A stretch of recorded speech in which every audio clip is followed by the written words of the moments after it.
Hello, my name is Brian Benjamin, and for my Project One interviewing a manager, I asked my dad, Tom Benjamin, who is an AT&T service executive of 29 years, to be the manager. And so here's my dad. How you doing?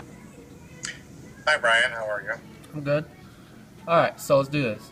So number one, what qualities does a manager in your position need to have to be successful?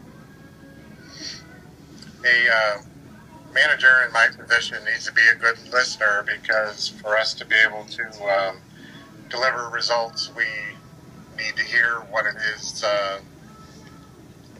that our customers are wanting to get done. Okay. So number two, what have you learned from being a manager? Um, It's kind of an open-ended question. yeah, I understand. Um, Being a manager of people is quite an exciting task because you do have to talk straight with folks, and yeah, you have to be able to determine and or you have to be able to talk straight and be fair with folks so that they all want to work together as a team. Working as a team is a very important aspect of getting things done to be able to get them done. So focusing on using each other to like make everything easier and everything flow better. Okay. So what is one managerial task that you spend the most time doing? Um, I would say prioritizing all the work that you have done.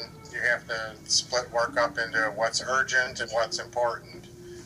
Stephen Covey had a real good matrix where you had stuff that was urgent and important. That's something that you usually have to do right now. Mhm. And then the other scale is less important and less urgent. But there's just like four different parts to that. And prioritizing your work to getting uh, getting all your work done, but by doing it through priorities, it certainly helps completing the task. Okay. So what advice would you give to someone who's a new manager? Uh, Somebody who is a new manager, you want to make sure that you give people uh, respect, and you want to be able to give them a chance. Try not to bring a lot of your um, preconceptions of people or things that you've learned.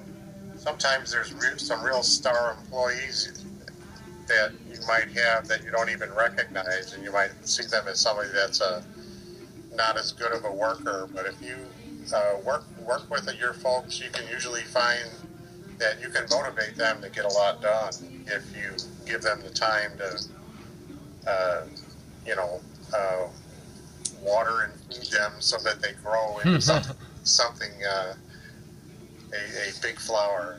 So Uh, just taking the time to to see everyone's capabilities and see how they can benefit everyone. that's right. Okay. And last question. So to whom do you credit your management style? Well, I've had a lot of managers over the years. Um, some I've learned things that I don't want to do, and then others I see as um, have given me examples of things that seem to work. Um, and some managers have a little of both.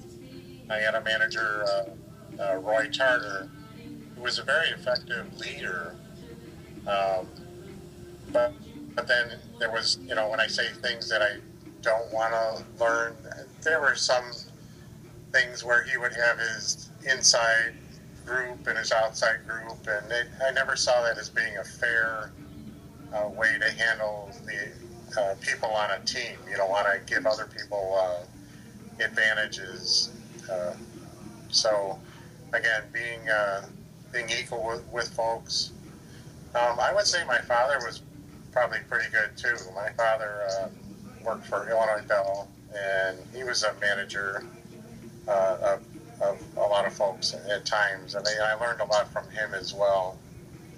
Um, and I would say the last thing would be to be honest.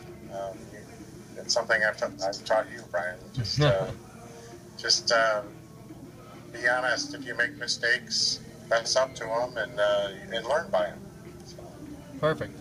All right. Well, thank you for your time. That's everything I needed. I guess I'll talk to you later. All right. All right. Thank you.